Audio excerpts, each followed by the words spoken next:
apakah memutuskan hubungan silaturahim termasuk dosa kepada orang lain? Dosa kepada orang lain itu terbagi dua. Yang pertama terkait dengan hak tanah, duit, ceret, kompor, jilbab, balikkan. Yang kedua yang terkait dengan perasaan, tatapan mata, sindir menyindir. Makanya Nabi waktu minta maaf, man kuntu jalattu lahu zahran fahadha zahri. Siapa yang pundaknya pernah kucambuk, ini pundakku. Ini terkait dengan fisik, menempeleng, memukul. Yang kedua, man syatamtu lahu irdan, siapa yang harga dirinya pernah aku singgung, cakap kasar, sumpah serapah, caci maki. Jadi memutus silaturahim itu masuk kategori mana? Dia tidak terkait dengan harta benda, dia terkait dengan sikap.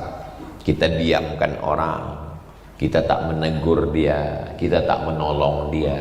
Jadi dosanya dua, dosa kepada Allah karena melawan perintah menyambung silaturahim, dosa kepada saudara karena kita sudah menyinggung perasaannya, menyakiti dia, menzolimi dia, menganiaya dia.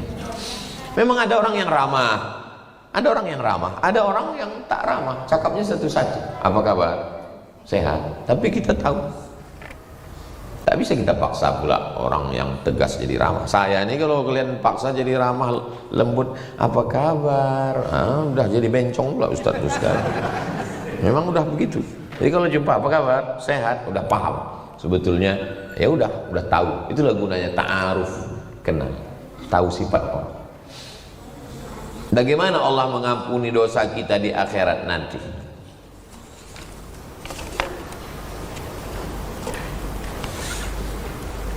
Ada orang-orang yang masuk ke dalam neraka, lalu kemudian diselamatkan syafaat Nabi Muhammad SAW.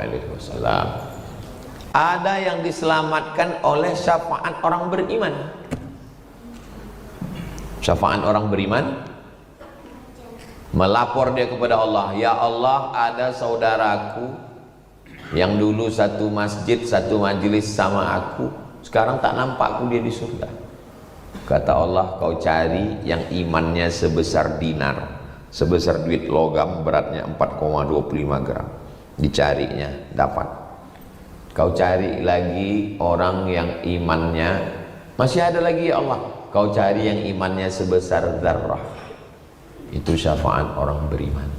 Itu maka kita mesti baik sama orang beriman. Tak tahu kita entah syafaat dia nanti menyelamatkan kita. Hadis syafaat ini panjang. Ada syafaat Allah. Syafaat Allah, kata Allah Ta'ala, semua sudah ngasih syafaat, aku belum. Jadi orang-orang yang berdosa itu dimasukkan ke dalam neraka. Habis itu dia mendapatkan syafaat Allah. Lalu Allah menariknya macam biji-biji hitam yang diletakkan di tepi sungai, lalu kena air dan cahaya matahari, tumbuhlah tanaman yang hijau. Begitulah orang dari neraka itu masuk ke surga, kena air sungai surga, hidup dia balik, masuk ke dalam surga, tertulis di tengkuknya mantan penghuni neraka. Tapi jangan gara-gara ini nanti pas antum masuk surga nengok tengkuk orang aja semua. Jadi macam mana cara Allah mengampuni dia? Ada orang yang diampunkan setelah diazab, tapi ada orang yang diampunkan Allah SWT karena taubat nasuha waktu dia masih di dunia.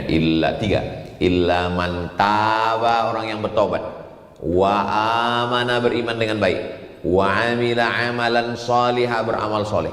3. Taubat, beriman, beramal soleh. Ulaika, mereka itu, yubaddilullahu sayyiatihim hasanat. Semua dosa-dosa mereka dulu diganti Allah dengan hasanat. Mudah-mudahan kita termasuk golongan itu insyaallah. Ada zikir orang la ilaha illallah, lalu terlintas di hatinya, akulah orang yang tauhidnya paling murni. Ada orang zikirnya astaghfirullah, ada orang zikirnya Allahumma sholli ala sayyidina Muhammad, Allahumma sholli ala sayyidina Muhammad. Terlintas di hatinya, akulah orang yang paling dekat dengan Nabi. Ada orang yang zikirnya khatam Quran, terlintas di hatinya, akulah orang yang mendapatkan syafaat Quran, ahli Al-Quran. Tapi ada orang yang zikirnya astaghfirullahaladzim, astaghfirullah, akulah orang yang paling banyak dosa. Kira-kira di antara semua nih, mana yang paling hebat? yang paling ikhlas.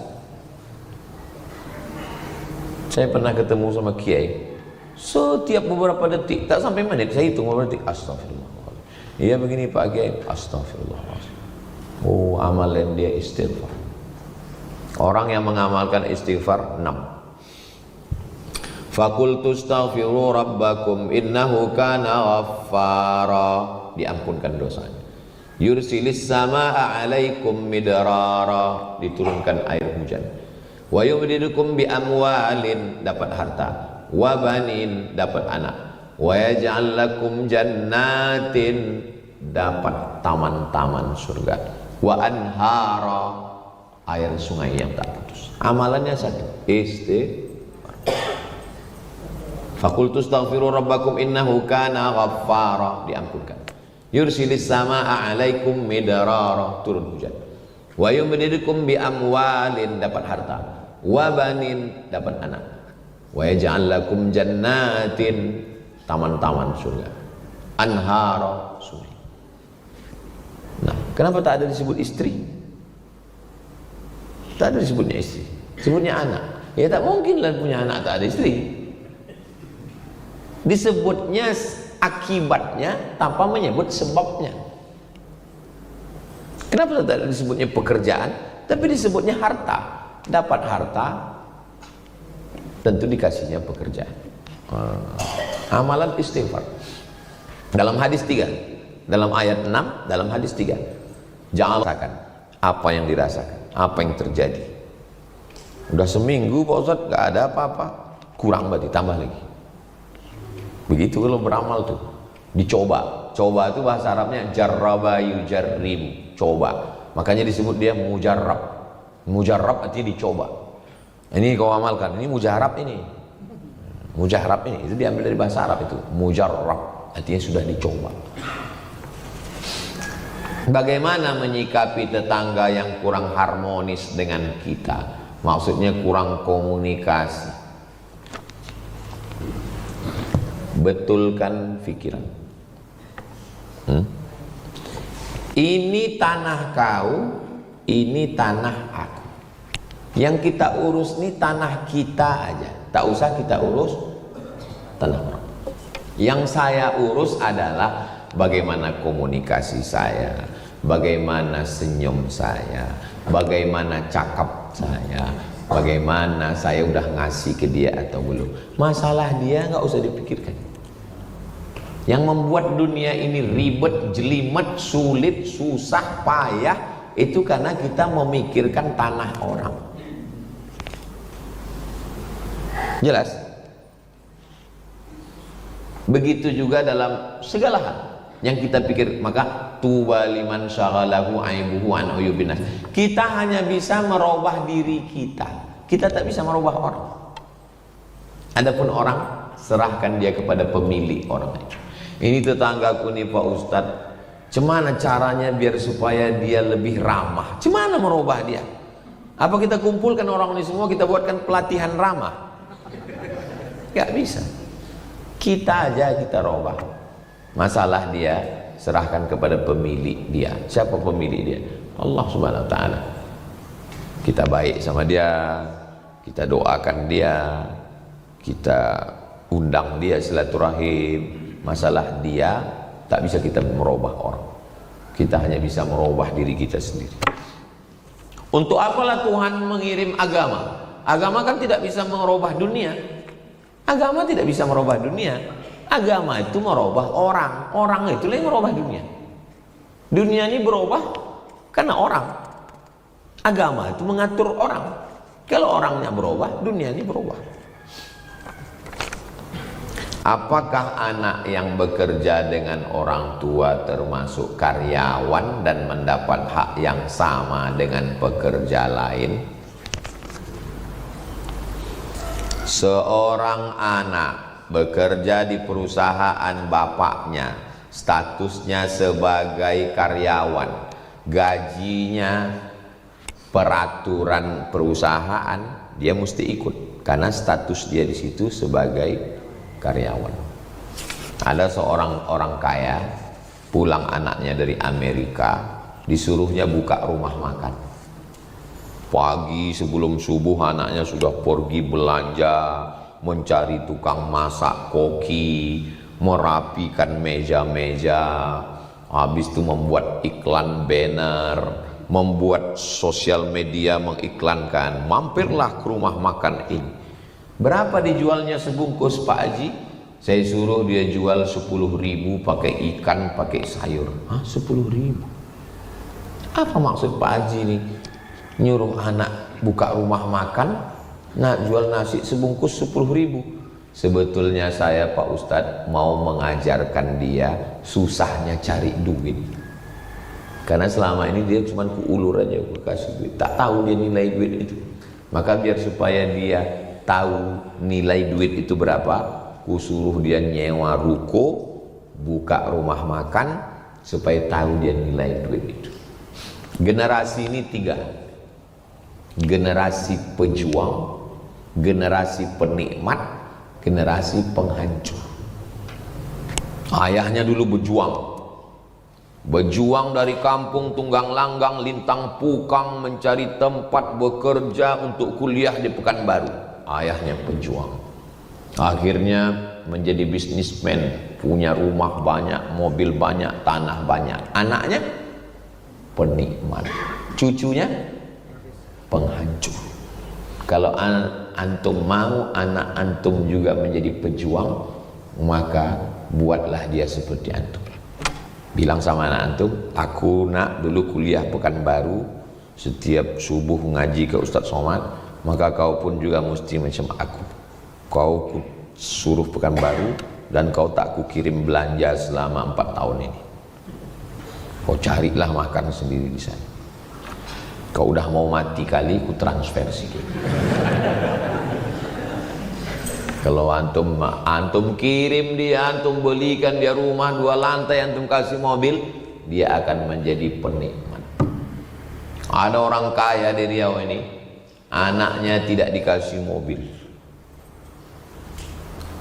sampai anak tuh punya duit, punya gaji, nyicil mobil sendiri.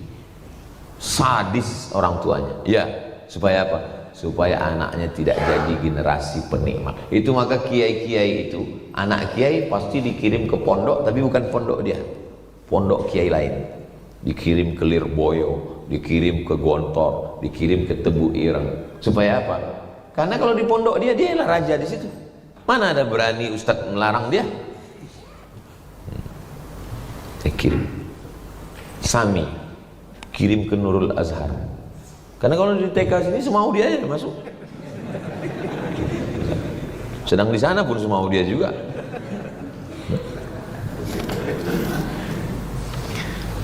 Ada orang tua yang terkena sholat di depan kita. Saat berjalan ada air menetes. Setetes itu di tempat sujud. Kemungkinan itu air seni. Berarti karpet itu sampaikan ke pengurus mesti dicuci. Apa yang kita lakukan jika airnya jatuh? Sampaikan ke pengurus masjid, ini karpet ini mesti dicuci. Kenapa? Karena kalau kita diam, berarti kita membiarkan orang sholat di tempat najis. Sholat itu mesti suci badan, suci pakaian, suci tempat, suci hati dan pikiran. Nah, maka dikasih tahu.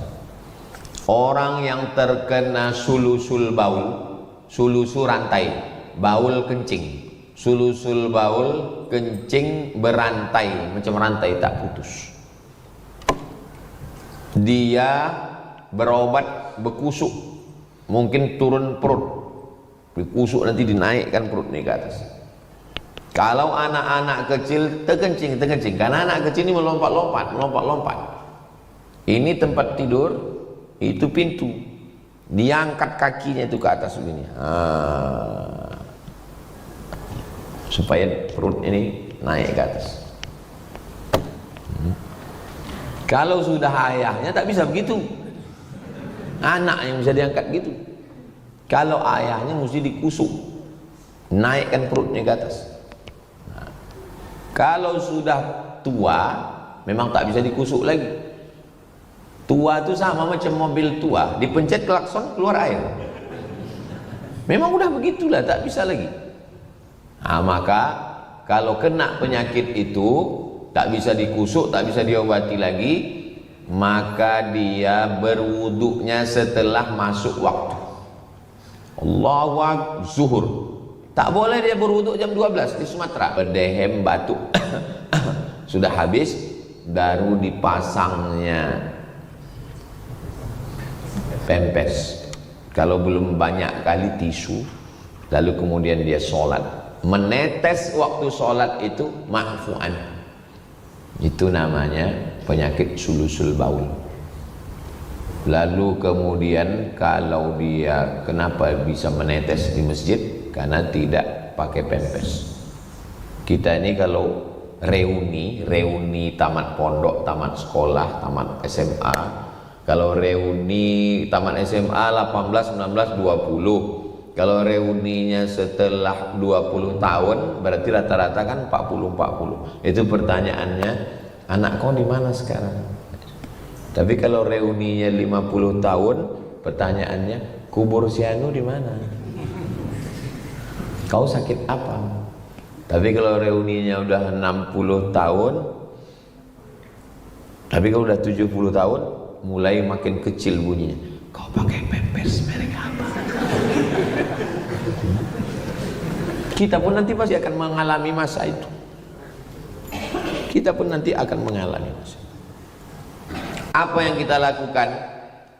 Maka sampaikan ke pengurus masjid, mesti dicuci. Bagaimana cara membersihkan karpet masjid karena jamaah tersebut berjalan menuju tempat wudhu? Apa salah kau tengok berapa tetes?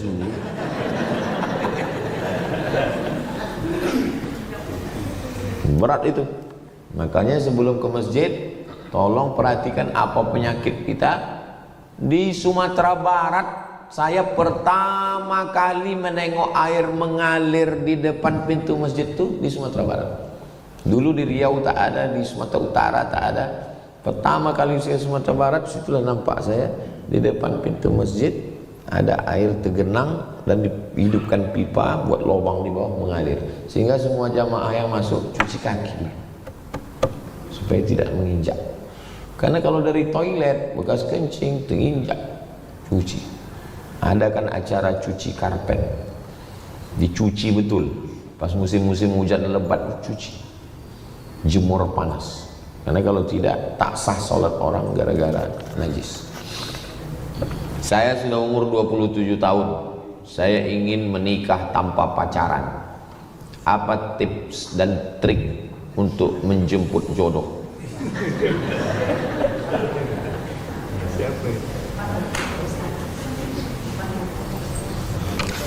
Jodoh itu sebetulnya simple saja. Mau kita, mau dia. Kan yang jadi masalah itu kan kita mau. Nah, itu namanya cinta kelapa. Awak cinta, orang tak apa-apa. Nah, itu. Jadi tak usah terlalu banyak berteori begitu, begini, begono, enggak. Antum suka, tak ada alasannya, tak ada alasan rasional. Pokok pas menengok muka, suka aja, mau aja. Jangan menengok tapak tangan. Menengok tapak tangan itu kalau tapak tangannya kasar, berarti dia budak hamba sahaya.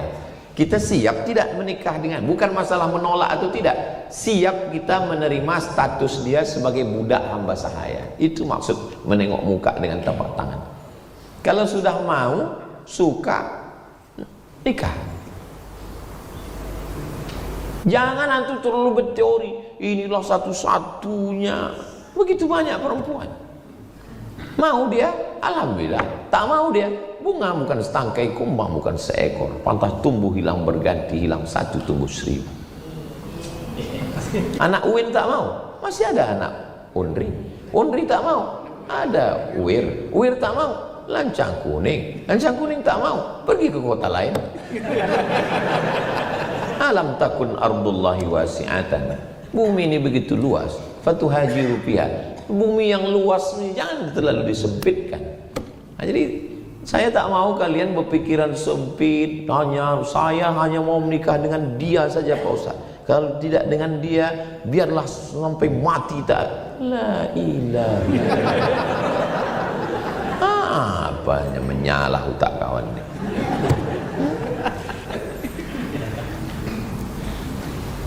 Pastikan dia siap menerima antum. Jangan ada bohong, ada dusta. Aku ini merantau dari kampung, tinggal di Pekanbaru. Aku ini tidak dari orang kaya. Aku ini mencari hidup sendiri. Kalau kau mau, kupinang. Kalau kau tak mau, jangan kau menyesal. Aku ini kata-kata orang berhasil nanti, tapi nanti.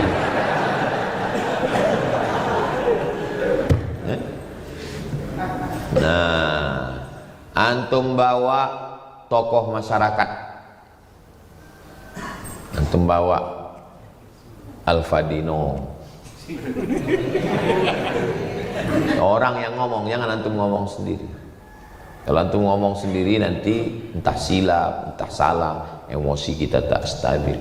Antum minta Ustadz Riki ngawal, antum minta sama Ustadz Zulkifli, atau bertiga orang nih. Ya, intinya jangan bohong, karena kalau bohong nanti susah untuk menutupi kebohongan. Sudah tertulis itu di Lauhil Mahfuz. Innallaha katabal maqadir. Allah sudah menuliskan takdir qabla an yakhluqas samawati wal ard. Sebelum Allah menciptakan langit, sebelum Allah menciptakan bumi, sudah tertulis. Cuman masalahnya kita tidak wali. Kalau kita wali bisa naik kita ke Sidratul Muntaha itu, menengok nama siapa yang ada di Lauhil Mahfuz itu, menengok absennya itu. Cuman karena kita manusia biasa tak tahu, itulah maka kita berikhtiar, kita berdoa kepada Allah Ta'ala, Rabbana hablana min azwajina wa zurriyatina qurrata a'yun. Jadikanlah pasangan hidup anak-anak sejuk dipandang mata. Ala hazihin niyah. Al-Fatihah. A'udzubillahi minasyaitonirrajim. Bismillahirrahmanirrahim. Alhamdulillah rabbil alamin arrahmanir rahim maliki yaumiddin. Iyyaka na'budu wa iyyaka nasta'in. Shiratal mustaqim. Shiratal ladzina an'amta 'alaihim ghairil maghdubi 'alaihim waladdallin. Amin. Allahumma shalli 'ala sayyidina Muhammad wa 'ala ali sayyidina Muhammad. Ya Rabbi bil Mustafa balligh maqasidana waghfir lana ma madha ya wasi'al karami ya qadiyal hajat ya rafi'ad darajat ya man qada amran innama yaqulu lahu kun fayakun. Hasbunallahu wa ni'mal wakil, ni'mal maula wa ni'man nasir, wa la haula wa la quwwata illa billahil aliyyil azim. La tada' lana dzamban illa ghafartah. Ampunkan dosa-dosa kami ya Allah. Wa la aiban illa satartah. Tutupi aib cacat kami ya Allah. Wa la musafiran illa wasaltah. Yang musafir sampaikan ke tujuan dengan selamat. Wa la maridan illa syafaitah. Yang sakit angkat penyakitnya, sehatkan. Wala mayyitan illa rahimtah. Yang meninggal dunia selamatkan dari azab kubur, selamatkan dari azab neraka, curahkan rahmatmu ya Allah. Wala aziban illa zawwajtah. Yang masih lajang, masih gadis, jumpakan dengan jodoh yang baik-baik. Wala raghiban illa anjabtah. Berikan keturunan soleh solihah penghafal Quran mujahid fi sabilillah. Wala mumtahinan illa najahtah. Yang ujian luluskan dengan nilai yang terbaik. Wala hajatan min hawaijid dunya wal akhirati laka ridha wa lana fiha salah. Segala hajat dunia hajat akhirat baik bagi kami dan engkau ridha. Illa qadaitaha wa yassartaha, maka tunaikan dan mudahkanlah ya Allah. Rabbana atina fid dunya hasanah wa fil akhirati hasanah wa qina adzabannar. Wa sallallahu ala sayyidina Muhammad wa ala alihi wasallam. Walhamdulillahi rabbil alamin. Taqabbalallahu minkum minna wa minkum taqabbal ya karim. Usalli sunnatal isyraq raka'ataini lillahi ta'ala.